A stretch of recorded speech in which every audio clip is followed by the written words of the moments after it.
Aloha, and we're back again. My name is Jürgen Steinmetz, joining you from eTurbo News in Honolulu. And with me today is Mr. Fabio Carbone.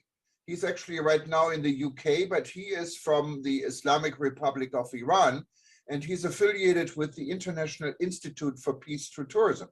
And those that have been watching us for a while, you've seen we've hosted a number of events for IIPT. We will host another one.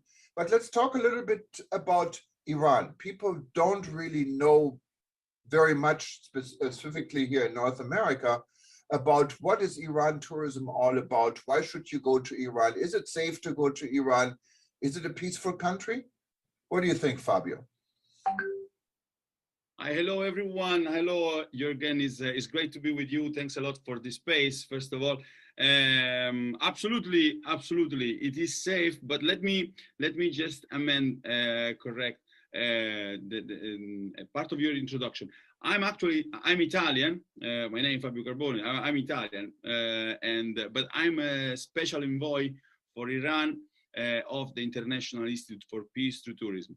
And in Iran, I founded in 2018 the Iran chapter of the International Institute for Peace Through Tourism. Now, back to your question: is it safe to travel to Iran? Well, it's not only safe, but it's a wonderful experience because Iran, the Middle East in general, but I can tell you about Iran. It is a place where the authenticity in the people, in the place, is still basically intact. If we think from the theoretical point of view and the life cycle of the destination, we can say that Iran basically it is a destination that is still at his origin. So everything is still very, very authentic. Plus, as you know, the image of Iran in the West doesn't really encourage a travel there, which is a pity because, as I was saying, the place is rich in nature, rich in cultural heritage, and in particular, what I call the human factor is actually amazing. The people of Iran, welcoming, very authentic, and actually in love, paradoxically, in love with the Western people. Yeah, I can definitely attest to this. I think there are two different parts of Iran. There is a political part. We don't really get involved in here because we're not really having a political session. But then there's a human part. And when it comes to tourism, specifically peace through tourism, the human part is that what we're promoting and what we want.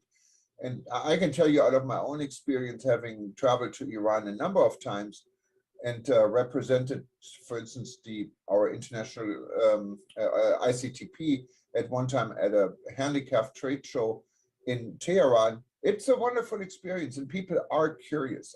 I can tell you, I had people lined up for an hour and a half on my stand, and I was there alone, to talk about the United States, or many wanted to know how to get a visa, but to talk about things. So I had elderly ladies coming up with cookies that they gave me. So it was a heartwarming experience. And Iran, when you look at authentic, is really a very good word, because you don't really find the Marriott hotels yet. It is more local. You may have a problem using a credit card, so you bring your cash. But once you're in Iran and you like food like I do, it's heaven. I remember I still love watermelon juice. It's one of my favorite. And the first time I ever drank watermelon juice was in Tehran on the streets, and it was wonderful. And so there is a lot more to Iran than the political picture many are painting these days. Now, tell us a little bit, what is there in Iran to see? It's important that you pick the point of the political aspect, but because we always highlight this aspect. The International Institute for Peace Through Tourism is a non-political organization. So, as you were correctly said, when we talk about tourism, we talk about the people of the place, the authenticity of the place, and the encounter among people. the local community. With regard to what to see in Iran, this is another paradox that I live when I arrive there, because also in this sense we have the idea of this country sometimes like desertic countries, and I found there a place where there is snow, where there is a huge forest, the sea, the Caspian Sea, and then in the south, of course, the desert. I'm in love with Tehran personally, the city, but it's amazing. Shiraz, Isfahan. They used to say Isfahan is half of the world. So who visit Isfahan already visit half of the world. Also because Iran, let's remember, when we talk about Persia, so most of the civilizations, etc., they were in contact with these places, and still today, again, on the contrary of what we think in the West, it's important to say that different religions and different cultures live together there.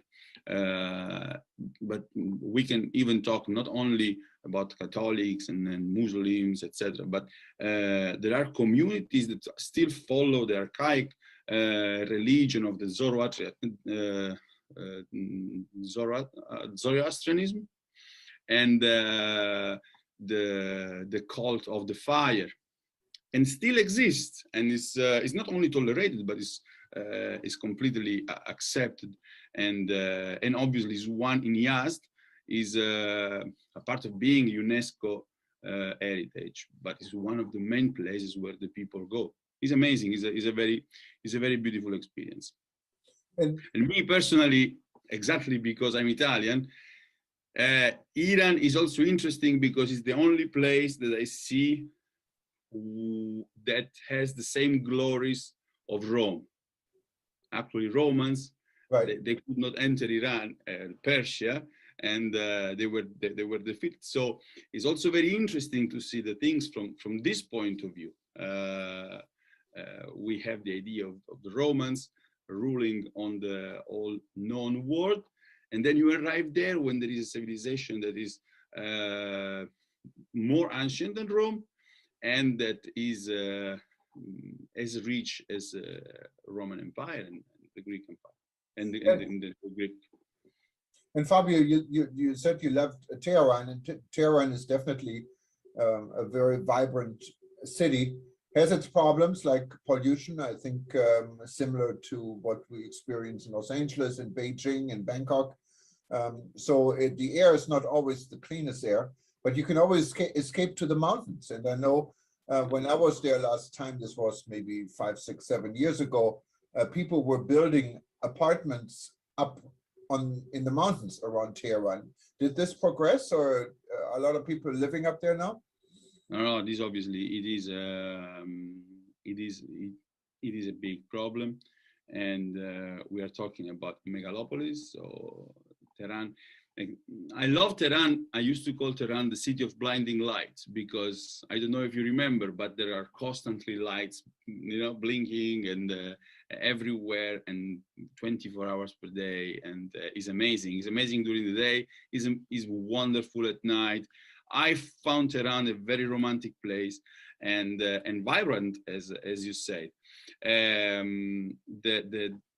The special element of Tehran for me is exactly the mix between this vibrant life that exists there, and still, anyway, the authenticity, as we were saying before, because the people still live in a way that, for them, if I'm in Rome and I ask for an information, sometimes people, they're busy, they're their own life, etc., etc.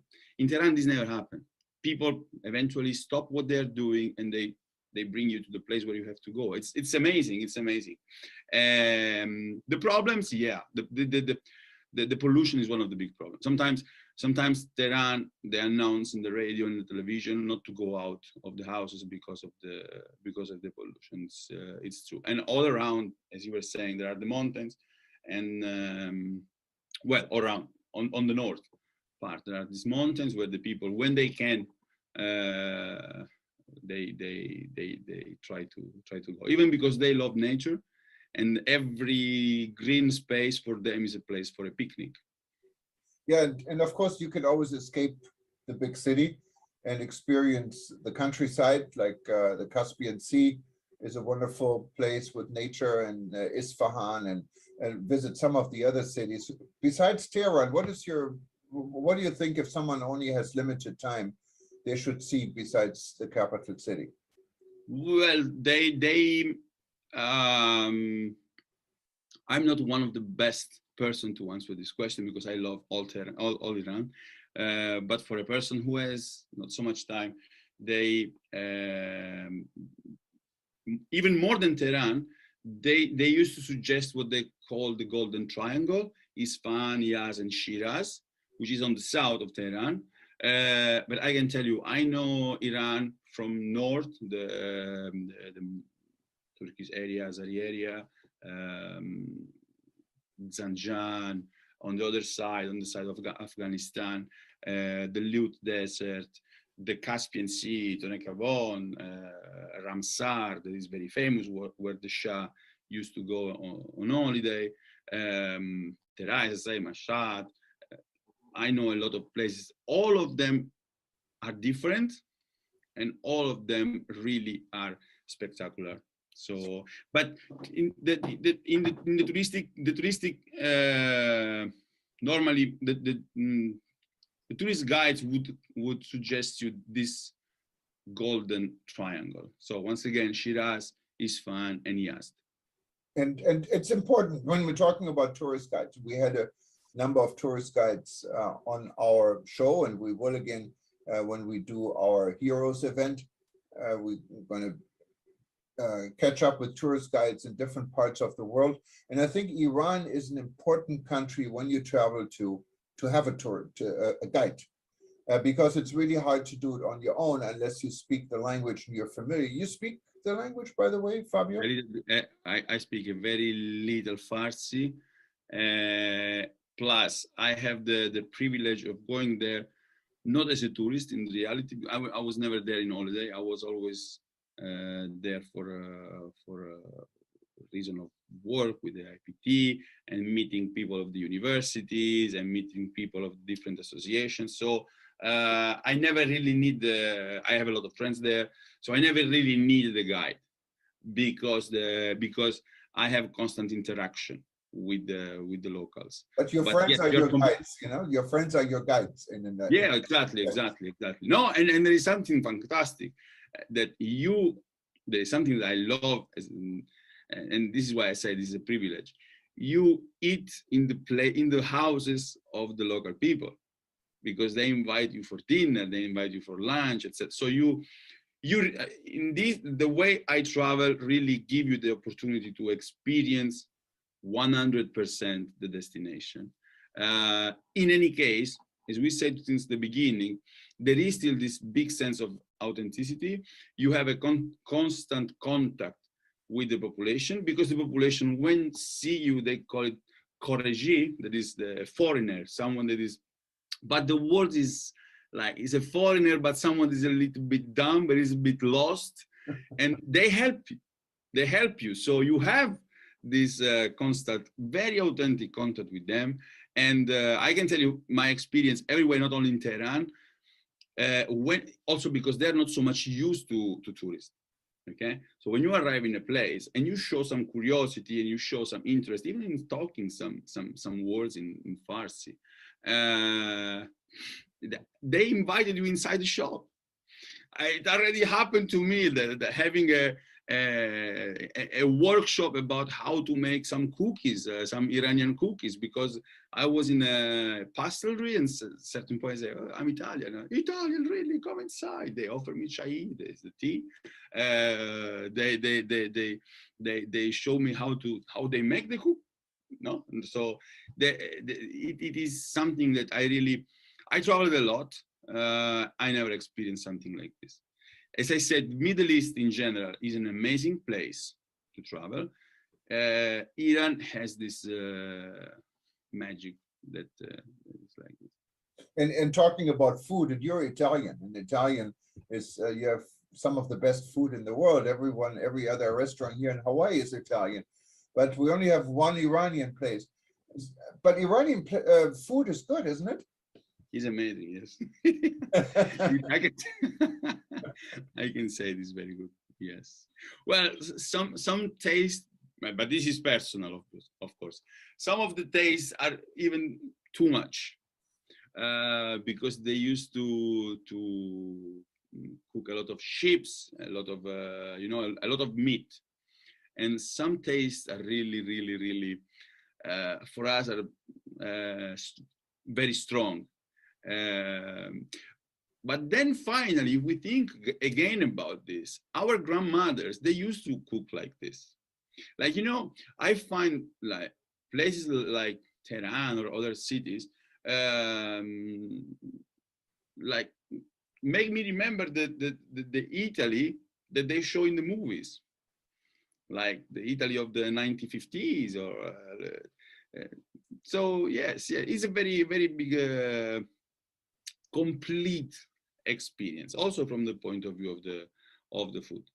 Yeah, and of course, cultures are different in different countries, and some of the things I experienced in Iran are quite strange. But then again, they may not be strange in the eyes of an Iranian. One of the well, maybe two of the experience I had, I found quite strange is when you go to a restaurant and you hear music and performers. They're only men. They're no women.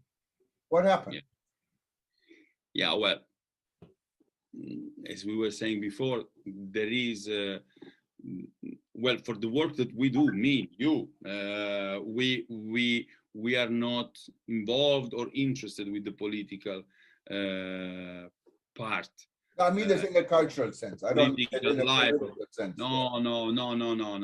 There are singers, but they here the problem is that they cannot perform. Actually, not even like it's not like in Europe, like you have a pub with live music, for example. It's not exactly like this. If it's traditional music, yes, it's more accepted, but you don't have a rock band in the pubs, you know. This is not, and in particular, you don't have women singing, but this is something related more to the politics. But no. Culturally speaking, Persians have absolutely no issues with this. No, and it's not only the singing. Even I remember when I went to someone's home who invited me, and the wife cooked, and it was absolutely wonderful. And they did have Persian rock music. They got it from a radio station on satellite from Los Angeles. Exactly. So it wasn't available locally, and then there was also alcohol all of a sudden, so that wasn't an issue anymore. But the only thing what kind of triggered my curiosity, and you know, it's strange in a Western eye, the wife who did all the cooking, who went through all this work, she sat in the kitchen, while everyone else was sitting in the living room enjoying the dinner. So I you know, there's some things, and that is definitely not political because it's in your own home. Yeah. So in this case, you eventually, this was a house of Muslim family, and this is quite normal, right, but we have to remember that Iran originally is Persian, is not Arab, and the Muslims were a minority. So, for example, to me, I'm in Iran like almost 10 years. To me, this never happened. I know that sometimes can happen in the family that are traditional. For example, when you enter in a house and the woman cover herself with the hijab, this happen if the woman is Muslim, but not, this doesn't happen all the time. Which is not something necessary, which is not something bad. We have also to respect the belief of everyone, obviously. This is not a critique, but just to describe the country. So there is this big variety, as I was saying before, of religion. When they're outside, everyone is covered with the hijab because the law requires to cover yourself with the hijab, even if you are a tourist. and it's okay. So this is a rule, and you have to follow the rule. But then in the house, everyone do the things according to their own beliefs. So you can enter in the house where people cover themselves because they are Muslim, and you are a stranger. You don't belong to the family, so they follow their own tradition. But there are other people that are not Muslim, and they act more naturally in a more relaxed way. And unfortunately, Iran has been hit hard also with the COVID virus, and quite early actually. Numbers were skyrocketing compared to other destinations on the same level as Italy went through back in 2020. What was enormous. How's the situation now with COVID? And is tourism open? Is it reopening? Are there plans? Do you know what the latest is? But in the reality, the commercial flights, they were. I was in Iran. A couple of months ago, and for 1 month, commercial flights they continue. The problem is that all the countries in the West they suggest not to go, and they still suggest not to go because the situation, unfortunately, indeed is critical. Me myself, I lost several friends for the COVID, and you have to consider that the situation there is that a situation that is already problematic by itself, but then there is this big limitation to drugs and the medicines that is related to the well, obviously, we said we don't want to talk about politics, but we're talking about this. Is necessary to say this to the sanctions. So they do not have access to some of the medicine used for the COVID because of the sanctions. So and that is exactly, Fabio, on a global scale. I think not only Iran is complaining about, many other countries, specifically in Africa, are complaining about that there is no equal access to vaccine and medication. If you look here in the United States, you find TV commercials everywhere. People get paid $100. You can win $1 million lottery, but please get vaccinated. We have enough vaccine. And then there are other countries where there isn't enough vaccine. There is not even enough, and that includes countries even like in the West, in Australia, that have issues with this. So it's not one world and one chance for everyone. Sometimes there are regions that have less chance than others. And that's what we've been working here at the World Tourism Network to point these type of issues out without getting internally political. It's a global issue specifically. And it is what they call it the geopolitics of the vaccine, the geopolitics of COVID, where the vaccine is taken as a kind of a measure of power, no, of the countries. Anyway, we don't want to talk politics, but of course the problem is that then the normal people suffer about this. It triggers down to the normal people, and that is sad. But the fun part is here, there is a cultural festival, but it's not going to take place with people visiting in person yet, maybe next year, but virtually, and you're promoting it. Tell us a little bit more what you're planning. Oh, yes. So as a special envoy in Iran for the IPT, and as a founder of the Iran chapter of this organization,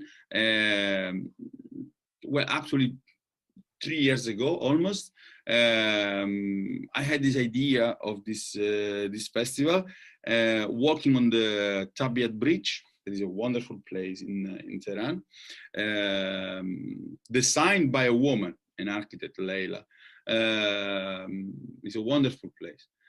And this idea of the bridge, the walking on the bridge, bring to my mind this idea, which is bridging the day of International Day of Peace with the International Day of Tourism. So 21st of September, International Day of Peace, and International Day of Tourism on the 27th, and creating like this a symbolic bridge to link tourism and peace.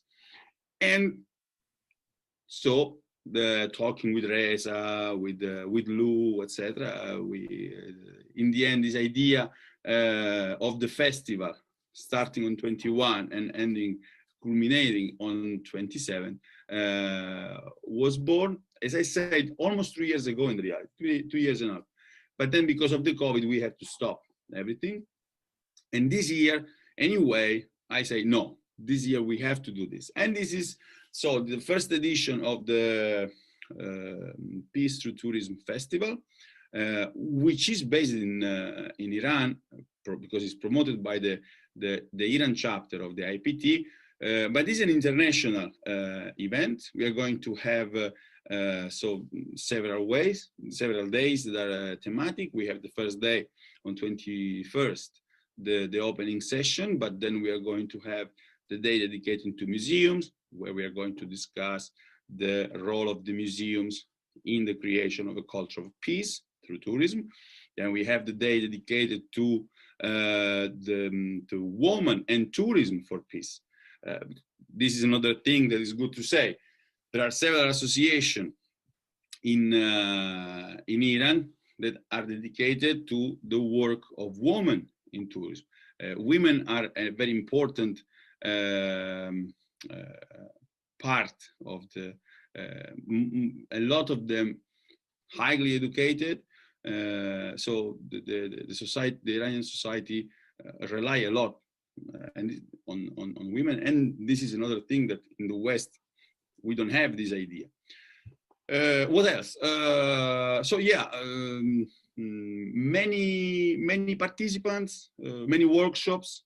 We are going to have the, for example, the workshop of the Iranian photographers of the National Geographic. They are going to show us like this hidden Iran. So the idea is this: having 1 week in which we talk under through several perspectives about tourism as a vehicle for peace. So the role of the museums, the role of the women, so gender equality, the role of culture, identity. So this is the main idea. That sounds really good, and we're going to help you to announce it also.